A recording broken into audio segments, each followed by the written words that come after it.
Hi, my name is Tom Rutherford. Welcome to Lipsy's Fitness. This is my training studio here in Dallas, Texas. This is where I spend a lot of my time training for the national show in Chicago, where I placed 8th place in men's middleweight. I'm looking forward to competing again in August in Stafford, Texas. And today we're going to be going over chest and triceps. I'm going to give you a good insight into what has built my body and what has led to my success in bodybuilding and in other aspects of my life. I'm going to show you variations of push-ups. I'm going to show you chest flies. I'm going to show you bench press the correct way. I'm also going to show you incline dumbbell bench press and maybe a few other ideas you haven't thought about for the chest. From there we're going to progress into triceps, and I'm going to show you a bunch of different variations of tricep exercises that'll lead to you having a full and complete rear arm. You know, after my 3 consecutive wins here in Texas, winning the overall at the heart of Texas, winning my weight class in the West Texas, and winning my weight class at the Ronnie Coleman in 2009, a lot of people started turning to me asking me questions how I was able to attain these 3 consecutive victories here in Texas. You know, and a lot of it comes down to body weight mechanisms or movements. You know, you're as strong as your body is. You know, I know many men that can bench press 300 to 400 pounds but can't do 50 to 60 push-ups in a row. You know, having strength is different than power.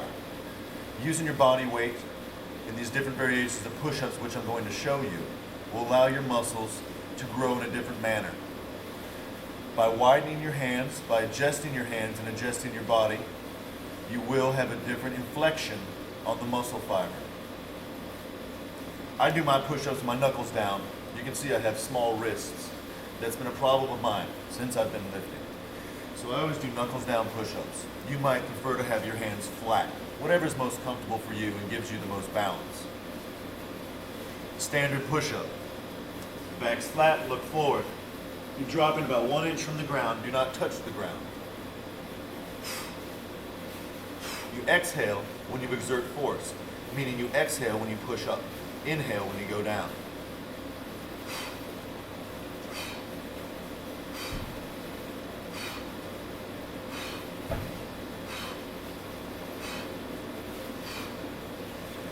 That's a standard push-up.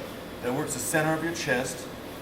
Also, it works the outside, and it also works your triceps. From there, we can go a little bit wider with our push-ups. This is a wide push-up. This works the corners of your chest, right underneath your armpits. Now notice how, what I do, I put my hands a little bit wider. And notice it's a shorter motion.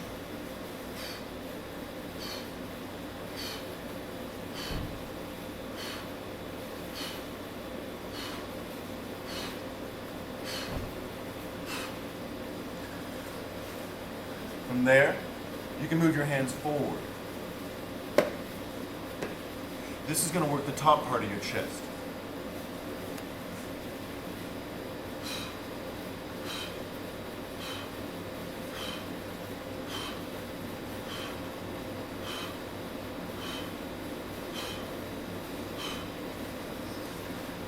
From there, we can do something called a triangle push-up.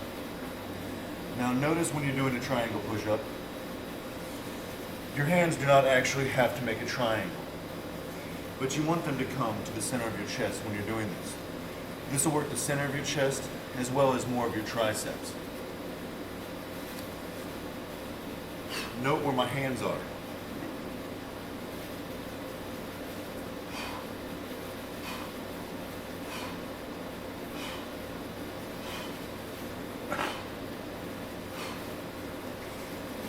Push-ups can be done anywhere using your body weight.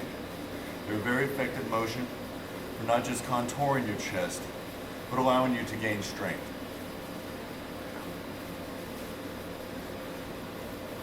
Now you can do as many push-ups as you feel comfortable with. For the novice, you probably want to do 2 or 3 more after you start burning. You know, you should feel the burn, do 2 to 3 more, then switch positions. Many people that are just beginning cannot do more than 10 push-ups in a row. As soon as your form starts to break, i.e., watch. As soon as your back goes down, as soon as your butt goes up, you're now breaking form.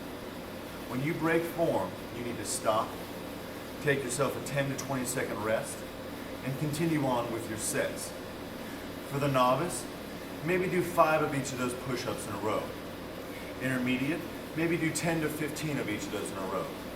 For the experienced weightlifter or bodybuilder, maybe do 20 of those consecutively in a row. For myself, I do this as a warm-up. I do a technique called rest pause, where I would do push-ups until I reach complete muscle failure, meaning I cannot move myself off an inch from the ground. I take a 20-second rest, then I continue till failure. Another 20-second rest, then I continue to failure again. I use push-ups in 2 different modes. I use them in a pre-exhaust format, meaning that I'm tearing the muscle before I even work out.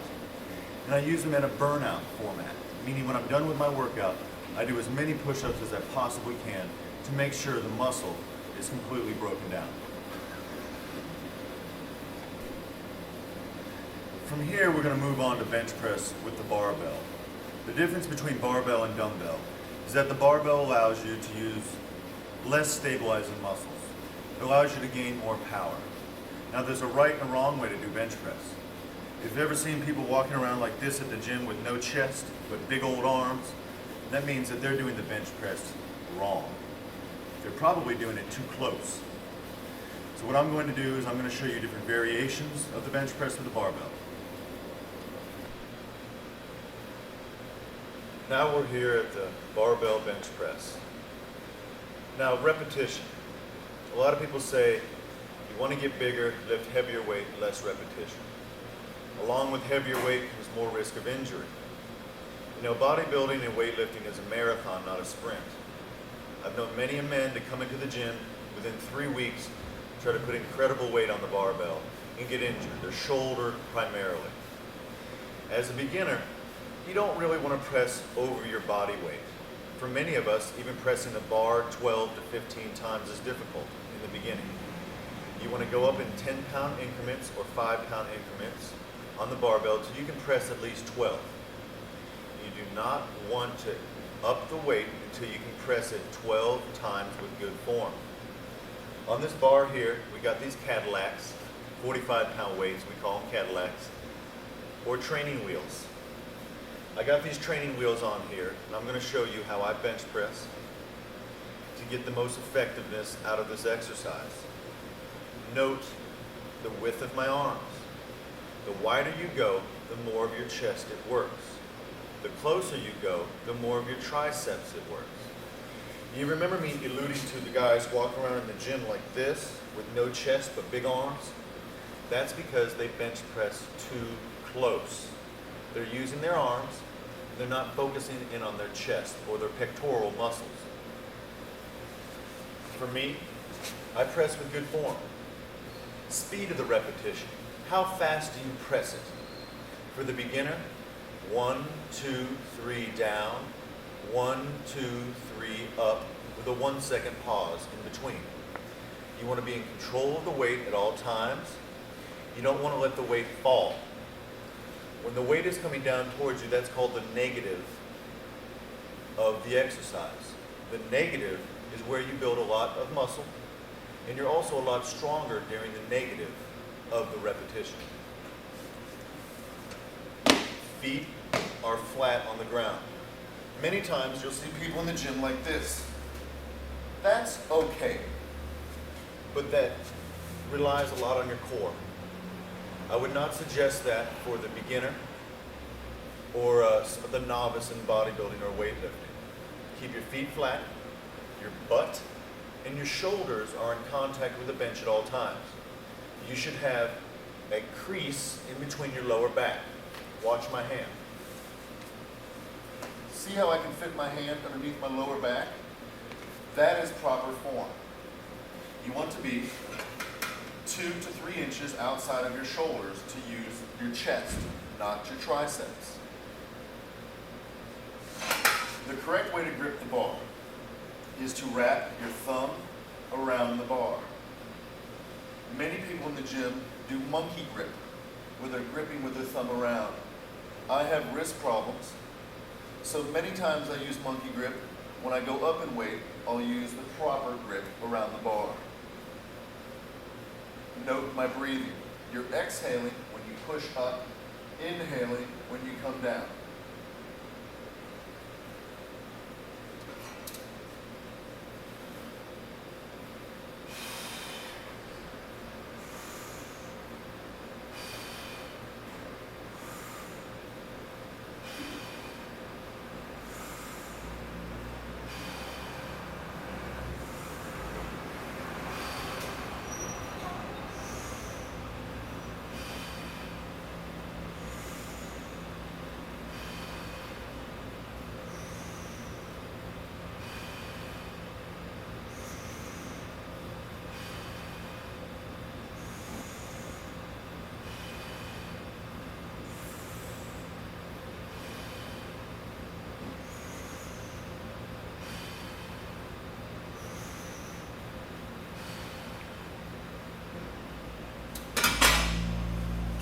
Now notice, I was coming across my nipple level with the bar. It's very important. Now there's other variations of the bench press where you come to your neck or do close grip. But for today's exercise, you're focusing on feeling the weight in your pectorals.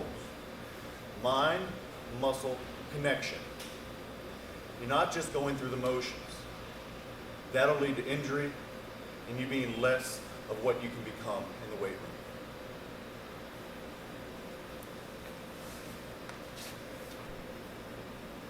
Now it's best to always have a spotter when you're doing bench press or in the gym period. The reasons for having a spotter are obvious. Well, a few of them are anyway. If you get in trouble, you got someone to pull that weight off your chest. Everybody has seen that little guy in the gym put way too much weight on the bar and having someone rush over to come help him when he gets the weight stuck. Or he does one of these, plunk, plunk, and the weights fall on the ground. That's not only embarrassing, but it's injuresome. Having a spotter also allows you to have more motivation. You know, having someone yell at you, as sick as it sounds, really helps you gain that extra strength. Also, it allows you to push yourself past your regular stopping point. You should always have a spotter when you're lifting weight. Next, we're going to be moving to chest flies with the dumbbell. Now, the chest fly is going to allow you to work the outside and the inside of your pectoral muscles. This is a very important exercise for widening your chest. It's also a very dangerous exercise because if you are not using proper form, you have the ability to injure your shoulders, very much so. So notice how when I'm doing this, I'm concentrating on my muscles doing the work and not just going through the motion. Because if you are not using proper form, you have the ability to injure your shoulders, very much so. So notice how when I'm doing this, I'm concentrating on my muscles doing the work and not just going through the motion. We're here now at dumbbell chest flies. Now this exercise works the outside of your chest, actually expanding your chest, and it works the inside. The main issue with this exercise is that it puts you at a very, let's say, difficult angle with your shoulders. The main thing you need to remember while doing this exercise is to stay stacked. You want the dumbbell over your wrist, over your elbow. You can maybe open your arms to about 110 degrees, but straightening them is not necessary.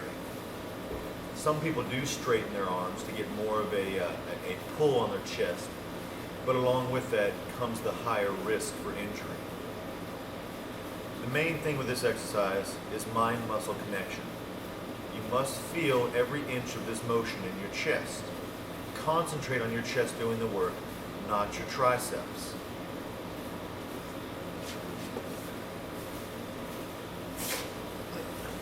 Your feet are flat on the ground again. It's not necessary to keep them off the ground. You want a stable core. Again, just like with bench press, you want your rear end and you want your shoulders touching the bench, and you want to have that gap on your lower back. Kick the dumbbells back. Notice how I kicked them back into my arms. My feet are now flat. Notice when I'm bringing them together, I'm concentrating on the contraction of my pectorals. As I come down, I bend my elbows. As I come down 2 inches, I bend my elbows 1 inch till I am probably about parallel with my chest. Exhale is coming up. Straighten your arms at the up. Bend them as you come down, parallel across your nipple line. Exhale as you come up.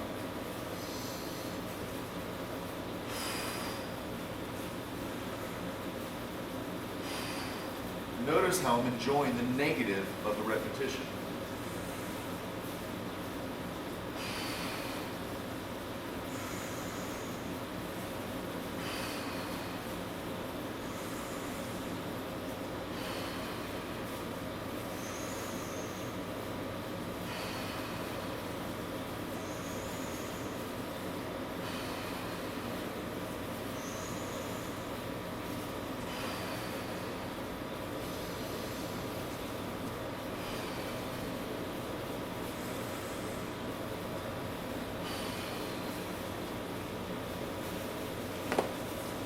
Now with this exercise, you can feel a great stretch in your pectorals. Stretching builds muscle also. When you stretch the muscle, you have longer, sleeker muscle fiber, giving you a more rounded muscle belly, making you look larger. A lean, attractive body is what we're going for here in bodybuilding. This muscled up look is a good idea, but if it's not functional, it's not doing anybody any good.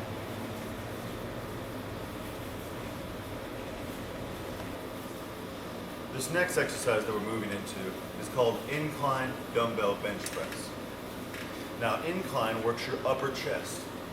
This is where most men are lacking, is their upper chest. Everybody's done bench press and push-ups since they've been 10 years old. This main exercise here really allows your collarbone one to disappear and cover that with muscle, and it gives you a more attractive side chest pose during competition.